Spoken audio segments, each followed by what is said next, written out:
Hello दोस्तों, मैं सतीश यादव। आप देख रहे हैं मेरे इस यूट्यूब चैनल सक्सेस मिरर पर।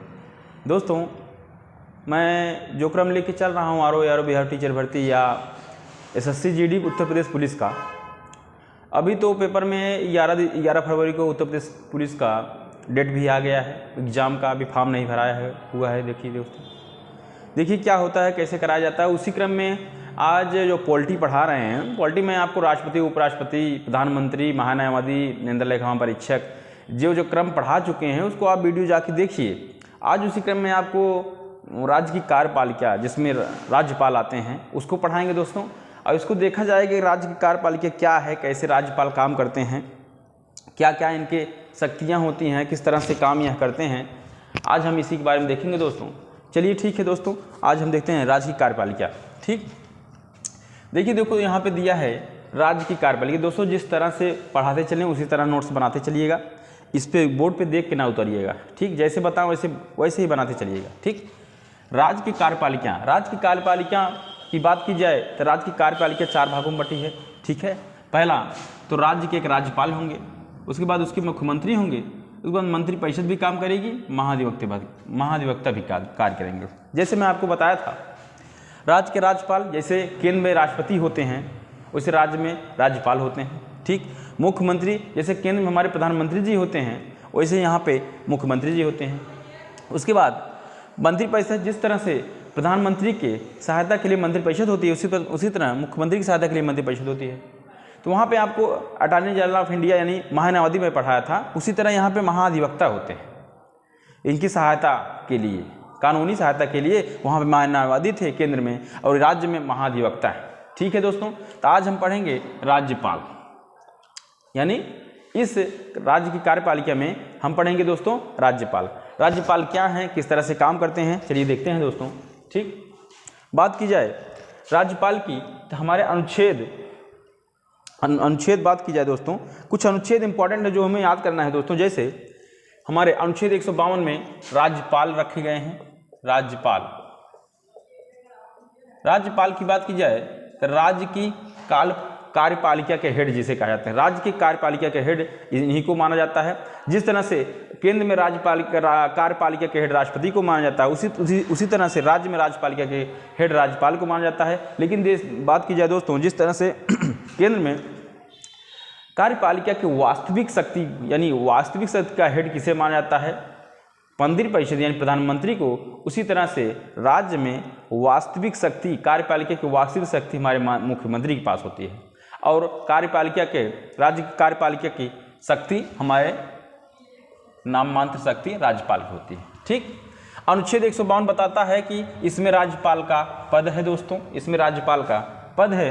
अनुच्छेद 153 बताता है राज्यों के लिए, हमारे राज्यों के लिए एक राज्यपाल होंगे या एक से अधिक राज्यों के लिए राज्यपाल होंगे। ठीक, यहाँ पे आप ध्यान दीजिए, अनुच्छेद 153 यहाँ बताता है हमारे राज्यों के लिए राज्यपाल होंगे या एक से अधिक राज्यों के लिए राज्यपाल एक होंगे। ठीक, एक से अधिक राज्यों के लिए,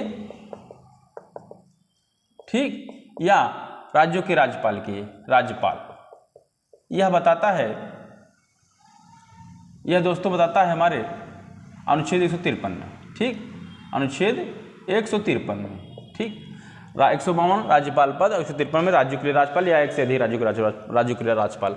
उसके बाद आता है अनुच्छेद 154।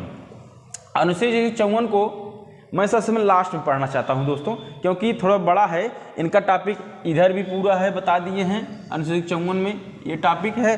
फिर 154 में विधायिक शक्तियाँ आ जाती है, 154 में वित्तीय शक्तियाँ आ जाती है या स्वविवेक शक्ति आती है। यानी अनुच्छेद 154 शक्ति की बात की गई है, हमें राज्यपाल की शक्ति की बात करी गई है। इसके बाद मैं अंत में पढ़ता हूँ दोस्तों, चलो उसके पहले देख लेते हैं दोस्तों। ठीक, अनुच्छेद 155 नियुक्ति की बात की गई है। नियुक्ति क्या है, यानी इसमें नियुक्ति राष्ट्रपति के द्वारा।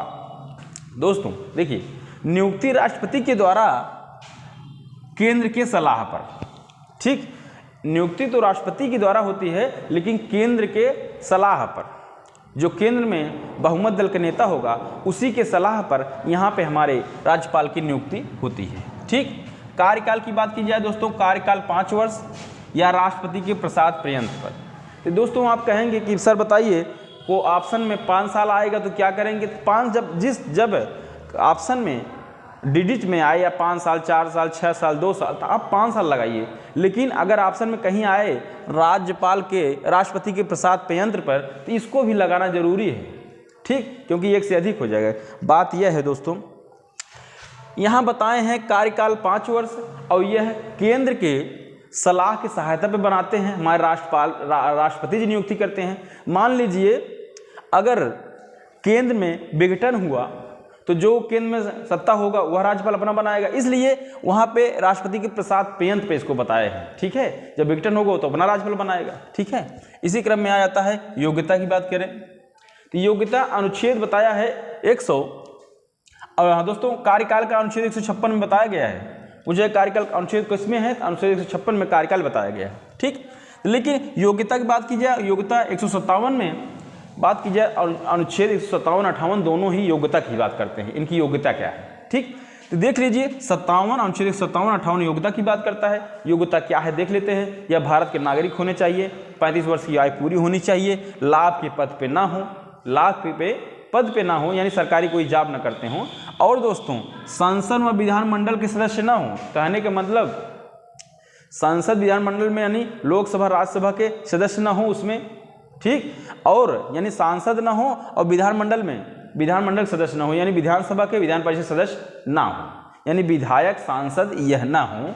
तो यह अगर जैसे यह रहेंगे भी अगर यह सांसद विधायक रहेंगे भी दोस्त, राज्यपाल नियुक्त होते ही इनकी सदस्यता हट जाएगी। कहने का मतलब यह है कि यह सांसद और विधायक रहते हुए राज्यपाल नहीं बन सकते जब तक उसका पद छोड़ नहीं देंगे, ठीक। कहने का मतलब संसद विधानमंडल सदस्य ना हो, ठीक। यह इनकी योग्यता है दोस्तों। भारत का नागरिक, 35 वर्ष की आयु, लाभ के पद पर ना हो, संसद विधानमंडल सदस्य ना हो, ठीक है। इस तरह से क्वेश्चन बनता है, ठीक। अब आ जाता है अनुच्छेद 159, अनुच्छेद 159 शपथ की बात करता है दोस्तों। शपथ, इन्हें शपथ कौन दिलाता है, यह बहुत इंपॉर्टेंट है दोस्तों। इन्हें शपथ हमारे हाई कोर्ट के मुख्य न्यायाधीश दिलाते हैं। इन्हें शपथ हमारे हाई कोर्ट के मुख्य न्यायाधीश दिलाते हैं, और राष्ट्रपति को शपथ हमारे सुप्रीम कोर्ट के मुख्य न्यायाधीश दिलाते हैं। इसको ध्यान दीजिएगा, ठीक। तो अनुच्छेद 161 या क्षमादान की बात की गई है दोस्तों। यहाँ क्षमादान की बात की गई है। देखिए क्षमादान राष्ट्रपति का भी है, अनुच्छेद 72 में। अनुच्छेद 72 बताता है राष्ट्रपति क्षमादान करेंगे, और वो मृत्युदंड को भी क्षमादान कर सकते थे। लेकिन यहाँ पे क्षमादान 161 क्षमादान मृत्युदंड को नहीं कर सकते। अगर यह जिनको क्षमादान करना ही है, यह मृत्युदंड को नहीं कर सकते हैं। यह केवल राजसूची की विषय पर, राजसूची के जिस विषय जो भी है उस पर यह क्षमादान कर सकते हैं। कहने का मतलब है यह मृत्युदंड को सजा नहीं क्षमा कर सकते हैं, वो केवल राष्ट्रपति कर सकते हैं। अनुच्छेद 72 में बताया गया है क्षमादान शक्ति, और अनुच्छेद 161 में बताया गया है।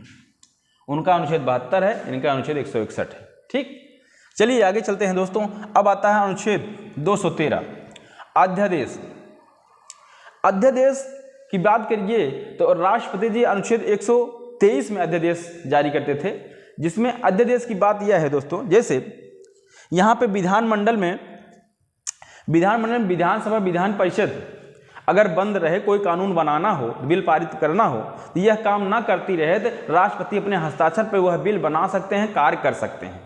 जिस तरह से राष्ट्रपति की याद करिए, अनुच्छेद 123 में जब लोकसभा राज्यसभा कार्य करना बंद कर दे तो वो अपने अकेले ही दम पे बिल पारित करके साइन करके वह बिल पारित कर देते हैं। लेकिन यह दोस्तों यह 6 सप्ताह के अंदर पारित करना अनिवार्य होता है।